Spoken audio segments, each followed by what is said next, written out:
80,000 इनके वैकेंसी था, मात्र 44,000 या 42,000 ही शिक्षक पात्रता परीक्षा पास करके आए। आज कर्मी कहलाएंगे तो आप बीपीएससी से इसके बाद न कीजिएगा, इसके बाद कराना चाहिए था। इसके बाद आप बीपीएससी ना यूपीएससी से लीजिए, इसे कौन रोक रहा है? आप मालिक हैं, आप राजा हैं, आप ही दाता हैं, तो जो राजा और दाता कहेंगे वही राज्य में होगा। यूपीएससी यूपीएससी जो कमीशन बनाएंगे, आप जिस तरह के गोल पोस्ट बनाएंगे, विद्यार्थी उसी गोल पोस्ट के अनुसार प्रैक्टिस करेंगे। हेडमास्टर से मास्टर का तो अधिक तनख्वाह होगा नहीं, इसका मतलब कि 32,000 से 33,000 देंगे। अनुमान है कि 33,000 से ही शुरू करें। इससे ज्यादा वो दे ही नहीं सकते हैं। जब 35,000 हेडमास्टर का होगा तो 33,000 इसका होगा। तो राज्य सरकार निश्चित रूप से इन नौजवानों के साथ घोर अपराध कर रही है।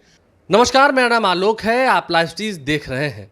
बिहार में शिक्षक नियमावली 2023 लागू हो चुकी है, कैबिनेट से भी इस प्रस्ताव पर मुहर लग चुकी है, लेकिन बिहार के शिक्षकों की कहानी, नियोजित शिक्षकों की दास्तां आज हम आपको इस वीडियो में सुनाएंगे। कैसे सफ़र शुरू हुआ, कितना वेतनमान था और अब कितना फ़ायदा हुआ, क्योंकि सरकार कह रही है कि वो राज्यकर्मी होंगे, उन्हें अच्छे खासे वेतन दिया जाएगा, सभी सुविधाएं दी जाएंगी। हमारे साथ नवल किशोर यादव मौजूद हैं, बिहार बीजेपी के एमएलसी हैं, प्रोफेसर नवल किशोर यादव। बीजेपी के एमएलसी के रूप में आज हम आपसे बात नहीं करेंगे, हमें कोई राजनीतिक बात नहीं करनी।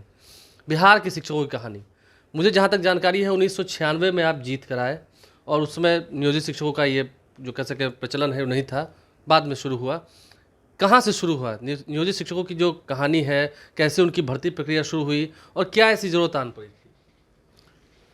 देखिए, 2000 ईस्वी में राष्ट्रीय जनता दल की सरकार थी। शिक्षक रिटायर करते जा रहे थे, उसको कंपलसेट करने के लिए स्कूलों में 1,500 रुपया में टीचर की भर्ती की मात्र 1,500 रुपये से शुरुआत हुई। 1,500 रुपया में सन 2000 में। बाद में 2005 में नीतीश कुमार जी की सरकार बन गई। इन्होंने university service commission, college service commission, विद्यालय सेवा बोर्ड, जो चैनल था शिक्षकों के ऊपर से नीचे तक बहाली करने का, स्कूल के शिक्षक का, कॉलेज के शिक्षक का, अफिलिएटेड कॉलेज के शिक्षक का बहाली करने का जो चैनल था वो 3 था: university service commission, college service commission और स्कूल सेवा बोर्ड। नीतीश जी ने इस तीनों को समाप्त कर दिया, मतलब सुदृढ़ नहीं किया, तीनों को हटा दिया, समाप्त कर दिया। फायदा हुआ कि नुकसान? फायदा यह हुआ कि तब उन्होंने एडवर्टीजमेंट किया कि सर्टिफिकेट लाओ और नौकरी पाओ। सर्टिफिकेट लोग लाया, बीएड वाला। उस समय बीएड की बाध्यता नहीं थी, बाद में बीएड की बाध्यता हुई। लोग अपना सर्टिफिकेट लाया और मुखिया सरपंच के माध्यम से नियुक्ति हुई और तय हुआ कि 5,000, 6,000, 7,000 तनख्वाह मिलेंगे। मतलब नियोजित शिक्षकों की कहानी यहाँ फिर टर्न हुई। हाँ, टर्न हुई या शुरू हुई? ये 5,000 प्राइमरी को, 6,000 मध्य विद्यालय को, 7,000 हाई स्कूल को और 8,000 प्लस 2 को। 7-8,000, 6,000 में शिक्षक बहाल हुए। 5,000 से 8,000 के बीच में। और इसकी बैठक उस समय बृषण पटेल जी मंत्री थे, शिक्षा मंत्री। उन्होंने बैठक बुलाया था और मुझे भी बुलाया था और सारे सृजित पदों को समाप्त कर दिया। जो रिटायर कर रहे थे शिक्षक पुराने, वो जो सृजित पद था, हाँ, जो मतलब अलॉट था पहले से, वहाँ भरना ही है, उन पदों को समाप्त करके और निर्णय लिया कि बिना पद के इन लोगों की बहाली करेंगे। तो मीटिंग में मैं भी गया था, तो मैं इसका विरोध किया।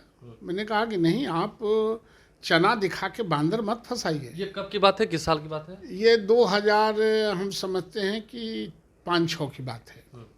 मैंने कहा चना दिखा के बांदर मत फंसाइए, ये शिक्षक की बहाली कर रहे हैं। उन्होंने कहा कि आपके कहने से कुछ नहीं न होगा, हमको जब 5,000, 6,000 में शिक्षक मिल जाएगा तो आप क्यों बेचैन हैं? हमको बहाल कर लेने दीजिए और आपका कोई नहीं सुनेगा। तो हमने भी सोचा कि बहाल हो ही जाए, नौजवान है, बहाल हो जाए। ये मुट्ठी भर चना दिखा के बंदर फंसाना चाहते हैं तो इनको बता दें। तो मैंने उसी दिन शिक्षा मंत्री को कहा था कि जिन शिक्षकों को बांदर समझ के आप बहाली कर रहे हैं उनके हाथ में लुकवाड़ी देके आपके लंका में आग लगा देंगे। ये आपने कहा था उस मीटिंग मैंने में? कहा था और मैंने बाइकाट करके मीटिंग को वहाँ से मैंने चल दिया था।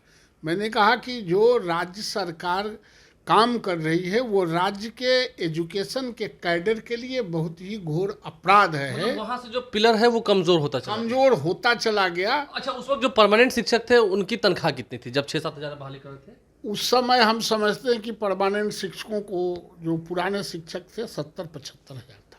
70-75 हजार शिक्षकों की तनख्वाह थी जी। और इन लोगों को 6-7 हजार में बहाल कर 5,000, 6,000, 7,000। मैंने घोर विरोध किया और पुनः इसका आंदोलन शुरू कराया। मैंने ही इसका आंदोलन का इनिशिएटिव लिया और सारे शिक्षकों से ये एग्रीमेंट करा रहे थे कि हम बहाली के बाद हड़ताल नहीं करेंगे, कोई डिमांड नहीं करेंगे, नहीं तो हमको नौकरी से हटा दीजिएगा। क्या नियोजित शिक्षकों को तनख्वाह समय समय पर मिल रहा था? नहीं मिल रहा था, कभी नहीं मिल रहा था। आज तक भी मिलता है या नहीं? दिक्कत होती है? अब तो कुछ लाइन पर आया है, अब मिलने लगा है, लेकिन ये लंबे समय तक नहीं मिलता था। आए दिन हम लोग मतलब कितने महीने पर? 2 महीने पर, 3 महीने पर? 6 महीना, 7 महीना, 8 महीना पर भी मिलता था। तो वो लड़ते लड़ते लड़ते आज यहाँ तक आए हैं। आज कितनी है तनख्वाह नियोजित शिक्षकों की? नियोजित शिक्षकों के लगभग 35,000 से 45,000 रुपया मिलता है अभी फिलहाल 5,000 से 45,000 तक इसको संघर्ष के सफर रहा। ये लगभग 18 साल का सफर रहा। हाँ, 17-18 साल तो हो ही गए। अच्छा, अब जो शिक्षक नियमावली है नवल जी, आप बीजेपी के चश्मे से मत बताइएगा। मैंने शुरू में कहा कि प्रोफेसर नवल किशोर यादव से हम बात कर रहे हैं। यहाँ कहाँ दिक्कत है? क्या आपको लगता है कि खराब हो रहा है? अच्छा क्या हो रहा है? आपने एक तरफ टीईटी पास, आपने परीक्षा ले लिया, एसटीईटी परीक्षा ले लिया, लोग सीटेट परीक्षा दे के आए और आपने यही अधिसूचना निकाला कि हम उसके आधार पर मेरिट बनाएंगे। पहले नोटिस अधिसूचना निकल चुकी है। ऑलरेडी अधिसूचना नहीं, एडवर्टीजमेंट भी अखबार के आप देखिए। ये तो बेशर्मी की हद है ना। आपने जो टारगेट दिया, बच्चे पास करके आए, अब वो नियुक्ति की बात कह रहे थे 3 साल से। आपने डिले करने के लिए कहा कि ना अब बिहार पब्लिक सर्विस कमीशन से लेंगे। तो आप बिहार सर्विस कमीशन से जब रिजल्ट लेगा तो उसके लिए टीईटी की क्या जरूरत है? तो मतलब आपने टीईटी क्यों करवाया उनसे? क्यों करवाया? वो तो समय बर्बाद हुआ। बिहार पब्लिक सर्विस कमीशन में तो कोई जाके दे सकता कितना है। समय लगता है ये टीईटी की परीक्षा करने में, पास करने में, मेहनत करने में? अरे बहुत कम लोग, लास्ट टाइम 80,000 इनके वैकेंसी था, मात्र 44,000 या 42,000 ही शिक्षक पात्रता परीक्षा पास करके आए। नहीं मिला इनको 6ठे चरण में, तो जो 7वें चरण में लाए हैं अधिसूचना करके।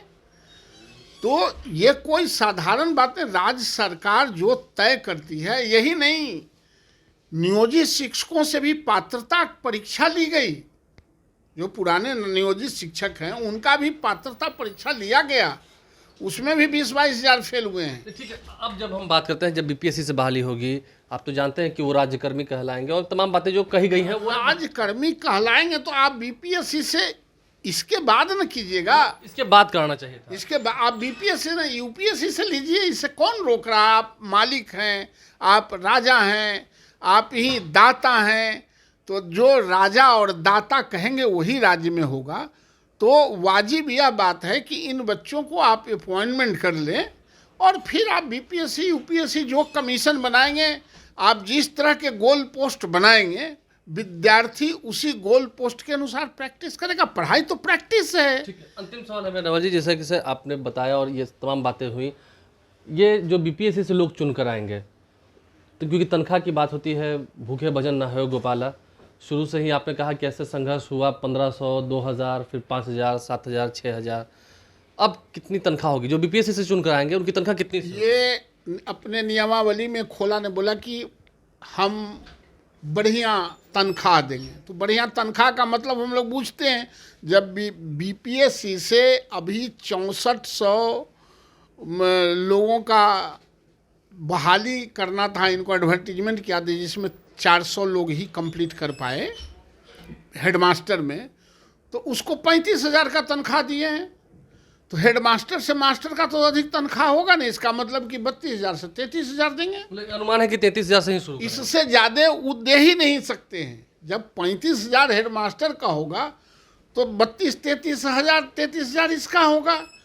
तो राज्य सरकार निश्चित रूप से इन नौजवानों के साथ घोर अपराध कर रही है और ये कहीं से शिक्षा के लिए और शिक्षक के लिए उचित नहीं है। जो अंतिम सवाल है मेरा, क्या आप क्वालिटी एजुकेशन को प्रेफर नहीं करते हैं? आपको दिक्कत बात क्वालिटी एजुकेशन का नहीं। अच्छा, ये वही लड़का बीपीएससी में देगा तो क्वालिटी एजुकेशन हो जाएगा। वही हम मान लेंगे कि उन्हें उनके पास क्षमता है। अरे क्वालिटी एजुकेशन सिर्फ बीपीएससी में जाने से नहीं होता है, गाली देने से, उपहास उड़ाने से नहीं होता है। क्वालिटी एजुकेशन के लिए तो इंफ्रास्ट्रक्चर चाहिए ना। हमको 7 गो टीचर चाहिए यूनिट, तो 7 टीचर चाहिए। हमको इंग्लिश के भी चाहिए, मैथ के भी चाहिए, साइंस के भी चाहिए। हमको स्कूल में बाथरूम भी चाहिए, हमको स्कूल में पीने के लिए पानी भी चाहिए, हमको स्कूल में बैठने के लिए बेंच एक भी चाहिए। तो आप कुछ नहीं देंगे, आप पेयजल नहीं देंगे, कोई इंफ्रास्ट्रक्चर नहीं देंगे और क्वालिटी एजुकेशन कहेंगे और दिन भर शिक्षक से गाय गोरू गिनवाते रहेंगे, भैंस गाय मुर्गी गिनवाते रहेंगे, आदमी गिनवाते रहेंगे, चुनाव में काम लगाए रखेंगे सालों। उससे क्वालिटी एजुकेशन नहीं हो सकता। और अब ये जो लोग आज क्वालिटी एजुकेशन की बात करते हैं, 21वीं सदी में क्वालिटी एजुकेशन नहीं चलता, एक्सीलेंस एजुकेशन चलता है। तो हमको तो तैयारी एक्सीलेंस एजुकेशन पर करना चाहिए। पूरी दुनिया एक्सीलेंस एजुकेशन की बात कर रहा है और बिहार की सरकारें और बिहार के लोग क्वालिटी एजुकेशन की बात करते हैं।